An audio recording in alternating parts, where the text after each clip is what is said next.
Boa noite a todos. Estamos aqui na página do Centro Espírita Francisco de Assis com muita alegria e a partir de hoje, todos os sábados estaremos juntos para uma reflexão da vida, do Evangelho, de nós mesmos, procurando entender e aprender um pouco mais de tudo isso, para que nos tornemos pessoas cada dia melhores, rumo à imortalidade. A nossa reflexão não será longa, será de alguns minutos, mas que ela possa permitir que tenhamos material suficiente para fazer conjecturas, descobrir um pouco de nós, da vida, do entendimento maior que Jesus e a doutrina espírita nos traz. É muito bom estar aqui, porque juntos aprendemos melhor. Que Jesus possa nos abençoar a todos na nossa fala, para que sejamos inspirados na sua palavra. A reflexão que eu trouxe hoje para todos vocês, para nós, é aproveitando aí que falta uma semana para as comemorações do nascimento do nosso Mestre Jesus. E parece que isso caiu de moda, mas a cada ano que passa, a gente observa que nós, espíritos, vamos amadurecendo na ideia, no pensamento, no conteúdo e descobrindo novas óticas de entendimento da vinda do Cristo. A vinda de Jesus ao nosso planeta, a Terra abençoada, nos traz infinitas reflexões. Esse ser único, esse ser majestoso que divide a humanidade em duas, antes dele e depois dele. Ele nasce numa pequena aldeia, quase insignificante, sem nenhum destaque, apesar de ser uma região muito fértil. Essa aldeia, chamada Belém, era conhecida como Belém de Judá ou Belém Efrata. Era de terras férteis, mas não tinha destaque na economia e na região da Judéia há 20 séculos atrás. E foi ali, num estábulo, praticamente em meio à natureza, é que esse ser único e majestoso vem à Terra. Seu berço, uma manjedoura. O que é uma manjedoura? Um coxo cavado na madeira, onde era colocado comida para os animais.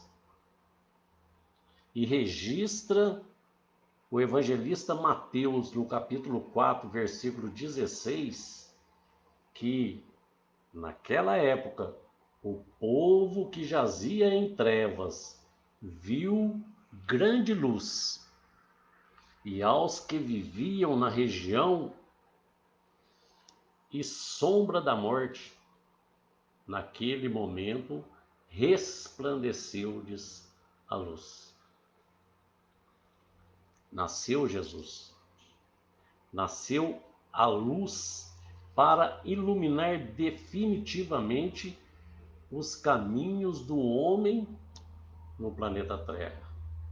Traz uma mensagem de amor imbatível para a compreensão do espírito humano. Essa estrela luminosa de primeira grandeza não traz poderios bélicos, não possui armamentos, não possui exércitos, não domina a sociedade, não possui títulos de reformador, nem cargos públicos, não possui riquezas, não possui nem mesmo um poder diplomático. E nem mesmo possuía Jesus o amparo de Roma, por não ser ele um cidadão romano. Porque Roma, naquela época, quando a pessoa era um cidadão romano, ela protegia essa pessoa de todos os males, porque considerava como filho da terra. Nem isso Jesus tinha. Na roupagem da terra, Jesus era apenas o filho do José, um carpinteiro, mas na essência é o Espírito puro que governa a nossa terra. Esse planeta abençoado, onde milhares de espíritos imperfeitos vêm aprender na escola da vida sobre a sua tutela. Aprender para caminhar nos caminhos que levam à perfeição. Jesus não é aceito pela maioria. Mas, que importa? Jamais em nenhum momento ele se preocupou com isso. Seus seguidores não possuíam instrução acadêmica, também não possuíam os títulos. Eram 12 homens rudes, pescadores, cobradores de impostos. Mas esses homens, eles tinham o que Jesus precisa em cada um de nós. Um fator determinante, que é a boa vontade para com os outros e para consigo mesmo. Quando Jesus procura Pedro, André, seu irmão, e fala que vem construir um reino, eles ficam meio que assustados, se perguntando, mas reino? Onde que nós vamos construir esse reino? Aqui, ao lado do Mar da Galileia?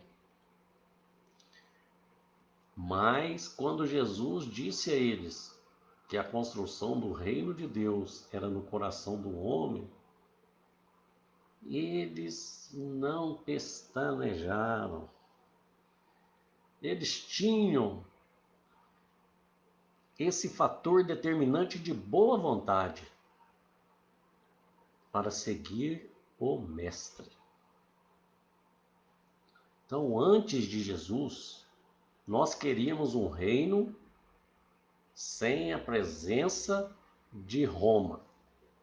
Antes de Jesus, nós queríamos um reino com abundância financeira, com muito poder e com muito alimentação.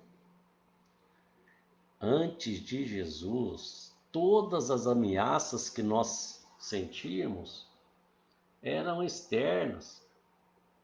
É Roma que escraviza, é Roma que faz oposição, é Roma que humilha os escravos e aqueles povos de outras terras. Todos os nossos adversários estavam de fora. Então, qual era a ideia? A ideia é que era preciso vencer esses inimigos externos, tomar o seu poder e escravizá-los. Então, todos os nossos sonhos eram de vida fácil, de riqueza material, de facilidades sociais e financeiras. Todos os desejos e metas daquela época eram para atingir o status, o glamour, a riqueza e os poderes temporários. Porque todos os poderes romanos já passaram. Com Jesus, não. Com Jesus muda tudo. Tudo que se fixa em base de areia se desmorona. É como o homem imprudente que edificou a sua casa sobre areia. E vêm as chuvas dos desenganos, os ventos da dificuldade e derrubam a casa. E grande é a sua queda. São palavras de Jesus, que está lá em Mateus capítulo 7, versículo 26 e 27. O homem imprudente edifica sua casa sobre areia, edifica sobre os enganos da existência. Com Jesus, não. Com Jesus, as bases de construção são sólidas. Para a construção com Jesus é preciso desconstruir. É interessante, né? Para que nós possamos construir com bases em Jesus, precisamos desconstruir as casas fragilizadas pelo temporário orgulho humano. Então, tudo aquilo que foi erguido à base do nosso orgulho, da nossa arrogância, da nossa prepotência em achar que somos o máximo, né? É preciso derrubá-las para depois reerguê-las em bases sólidas de imortalidade. Porque todos os poderes e facilidades da Terra, assim como todas as dificuldades que estamos passando, enfrentamos todos os anos e durante toda a vida, tudo isso é transitório. Tudo isso é temporário. Jesus vem mudar a direção do olhar do espírito humano. E aí, com ele, ao invés de olhar para fora, para os adversários de fora, nós passamos a olhar para dentro. Ao invés de mudar a situação de fora, de vencer os adversários de fora, de arrasar e humilhar o inimigo externo, Jesus vem nos convidar a mudar o adversário de dentro. O reino dos céus passa a ser no íntimo. A abundância não passa a ser abundância material, mas passa a ser abundância de vida. É Ele mesmo quem diz: eu vim para que tenhais vida e a tenhais em abundância. Com Jesus, a visão se amplia, as cataratas do orgulho que embaçam os nossos olhos da alma se desfazem e entendemos que os adversários já não são aquelas pessoas que convivem comigo no ambiente exterior, mas o que convive comigo na surdina, aquele que ninguém suspeita, aquele que está no íntimo do meu ser, lá nas profundezas do espírito que só eu mesmo tenho condições de encarar e de enfrentar. Jesus indica o caminho para que comecemos agora. E para isso é preciso renascer na manjedoura como ele. O que é renascer na manjedoura? Na simplicidade de si mesmo. Em Mateus capítulo 11, versículo 25, Jesus diz assim: Pai, graças eu te dou por revelares isso aos simples e aos pequeninos. Então, para entendermos o posicionamento do Cristo, precisamos renascer na simplicidade de nós mesmos. Porque quando somos orgulhosos demais, esse orgulho enche o espírito e começamos a pensar que nós já sabemos tudo. E quando pensamos que sabemos tudo, não cabe mais nada em nós. O egoísmo não permite que eu enxergue o outro. Então, para esse entendimento da mensagem crística, a simplicidade é essencial, para que nós possamos apreender o roteiro do Cristo. Suas trilhas, seus caminhos são os passos necessários para a construção do reino dos céus em nós mesmos. É difícil? Não, não é difícil. Basta o quê? Fator determinante que Jesus pede: boa vontade.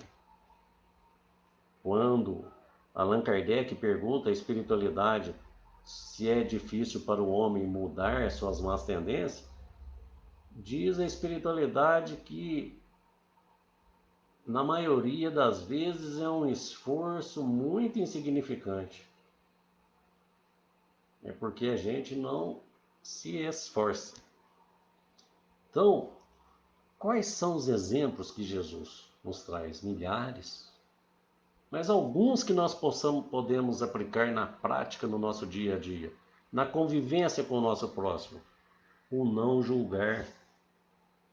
Entender que cada uma das pessoas que segue conosco segue conforme as suas próprias condições.